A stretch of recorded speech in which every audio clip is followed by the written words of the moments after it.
تبارك الذي نزل الفرقان على عبده ليكون للعالمين نذيرا. السلام علیکم ورحمۃ اللہ وبرکاتہ. الحمد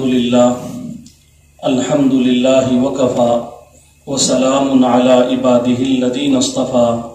اما بعد فاعوذ باللہ من الشیطان الرجیم. بسم اللہ الرحمن الرحیم. یا ایہا الذین آمنوا اذکروا اللہ ذکرا کثیرا. سبحان ربک رب العزة عما یصفون وسلام علی المرسلین والحمد للہ رب العالمین. اللہم صل علی سیدنا محمد وعلى آل سيدنا محمد وبارك وسلم. اللهم صل على سيدنا محمد وعلى آل سيدنا محمد وبارك وسلم. اللهم صل على سيدنا محمد وعلى آل سيدنا محمد وبارك وسلم. اللہ تبارک و تعالی اپنے قرآن مجید میں ایمان والوں کو اس بات کا حکم فرماتے ہیں کہ وہ اللہ کا ذکر کریں اور کثرت کے ساتھ کریں. اللہ تبارک و تعالیٰ نے جب ذکر کا حکم دیا تو ساتھ میں اللہ نے کثرت ذکر کی قید لگا دی ہے.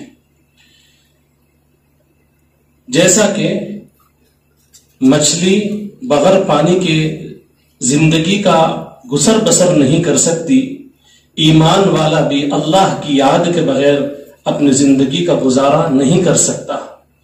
اللہ تبارک و تعالیٰ نے انسان کے لیے ضروری کر دیا ہے اللہ کا ذکر. جیسے مچھلی کے لیے اللہ نے پانی ضروری کر دیا تو انسان میں مومنین کے لیے اللہ کا ذکر اللہ نے لازم کر دیا ہے. اور ذکر کتنا کریں؟ کثرت کے ساتھ کریں. اور کب کب کریں؟ صبح بھی کریں، شام بھی کریں. علماء اکرام نے کثرت ذکر کی تفسیر فرماتے ہوئے قرآن مجید کی آیت کو دلیل بنا کر پیش کیا. فرمایا الذین یذکرون اللہ قیاما وقعودا وعلی جنوبہم. انسان کی عمومی اعتبار سے تین حالتیں ہوتی ہیں.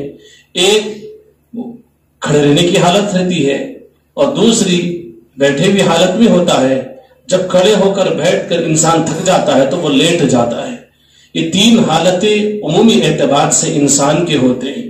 ان تینوں حالتوں میں جو بندہ اللہ کو یاد رکھ کر زندگی گزارتا ہے وہ بندہ کثرت ذکر کرنے والوں میں شامل ہے.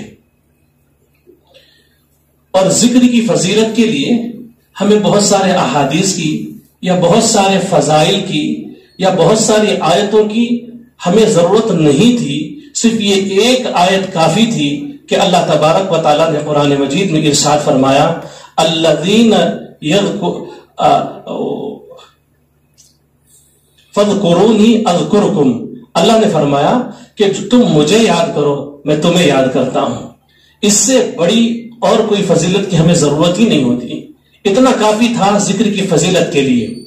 آپ دیکھ لیجئے اس دنیا کے اندر کسی انسان کا کسی مالدار کے ساتھ تعلق ہوتا ہے یا کسی حاکم کے ساتھ تعلق ہوتا ہے یا کسی بڑے شخص کے ساتھ تعلق ہوتا ہے.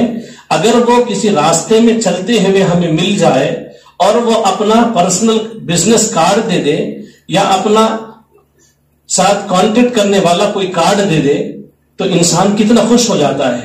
اور کبھی وہ اپنے گھر بلا لے اور دسترخوان پر بٹھا لے تو انسان تو پوری دنیا کے سامنے اگر اس کو موقع مل جائے تو وہ سب کے سامنے اس عمل کو ذکر کرتے پھرے گا کہ انسان محتاج ہے ہر اعتبار سے. اللہ نے جس کو مال دیا وہ بھی محتاج، اللہ نے جس کو حکومت دی وہ بھی محتاج، اللہ نے جو جو صلاحیتیں انسانوں کو عطا فرمائی ہے سب اللہ کے محتاج ہیں. اور اللہ اپنے اوصاف میں اپنے صفات میں اللہ کمال درجہ رکھتے ہیں. اور اتنے بڑے پروردگار کہ انسان 6 فٹ کا انسان ہے اور اتنا اللہ کا محتاج ہے کہ ہر آن اللہ کا محتاج ہوتا ہے. یہ انسان اتنی چھوٹی مخلوق اور وہ پروردگار جو آسمان اور زمین کا خالق ہے، مالک ہے، اور پروردگار ہے اور آسمان اور زمین کے تمام خزانے اللہ کے پاس ہیں. وَلِلَّهِ مَقَالِيدُ السَّمَاوَاتِ وَالْأَرْضِ, آسمان اور زمین کے خزانوں کی تمام چابیاں اللہ کے پاس ہیں. وَلِلَّهِ خَزَائِنُ السَّمَاوَاتِ وَالْأَرْضِ, آسمان اور زمین کے تمام خزانوں کے مالک اللہ رب العزت ہے, اور وہ ذات جو سب سے بڑی ہے. نبی علیہ السلام نے اس ذات کی بڑائی کا ذکر کرتے ہوئے اللہ کے سامنے اتنی عاجزی بیان کی, اور وہ ذات جو پوری انسانیت میں اشرف اور اعلیٰ ہے, اور جنہوں نے اللہ رب العزت کی بندگی کا اگر کوئی انسان حق ادا کر سکتا ہو تو نبی رحمت صلی اللہ علیہ وسلم حق ادا کر سکتے ہیں. انہوں نے خود نبی علیہ السلام نے اللہ تعالیٰ کی بارگاہ میں یہ کہہ دیا, لا احصی ثناء علیک, اے اللہ آپ ایسے ہیں جیسے آپ خود نے اپنی آپ تعریف فرمائی ہے. تو اللہ کی تعریف دنیا میں کوئی انسان کر نہیں سکتا, اللہ کی شان اتنی بڑی ہے.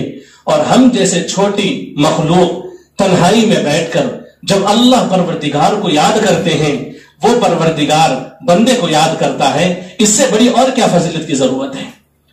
اسی لیے میرے دوستو, ہم اللہ کا ذکر اللہ کی محبت میں ڈوب کر کرنے والے بنے, تاکہ ہمیں مزہ آئے اس خالق اور مالک سے. ہم اس کا نام لذت کے ساتھ لیں, پیار کے ساتھ لیں, محبت کے ساتھ لیں. اور اللہ نے اپنے نام کے اندر اتنی شیرینی رکھی ہے کہ حضرت شبلی رحمت اللہ علیہ کو اتنا مزہ آتا تھا کہ جو بندہ بھی ان کے سامنے اللہ کا نام لیتا وہ اپنے جیب میں ہاتھ ڈالتے اور شیرینی نکالتے اور اس کے منہ میں رکھ دیتے. لوگوں نے پوچھا کہ حضرت آپ ایسا عمل کیوں کرتے ہیں؟ تو فرمایا کہ وہ بندہ اللہ کا نام لیتا ہے میرے سامنے, اور میرے دل میں اللہ کی اتنی محبت ہے, مجھے مزہ آتا ہے. جب مجھے مزہ آئے اور میرے پیارے کا نام میرے سامنے لیا جائے, کیوں میں اس کے منہ کو میٹھا نہ کروں شیرینی سے. اللہ اکبر کبیرہ, کاش کہ ہمیں بھی یہ مزہ مل جاتا تو ہم زندگیاں اللہ کے لیے کھپانے والے بن جاتے. اس کائنات کے اندر دوستو, کوئی اللہ رب العزت کی محبت کو پانے کے لیے لوگوں نے جانوں کی بازی لگا دی ہے, لوگوں نے اپنے اولادوں کو قربان کر دیا ہے, اپنے اندر کی صلاحیتوں کو کھپا دیا ہے.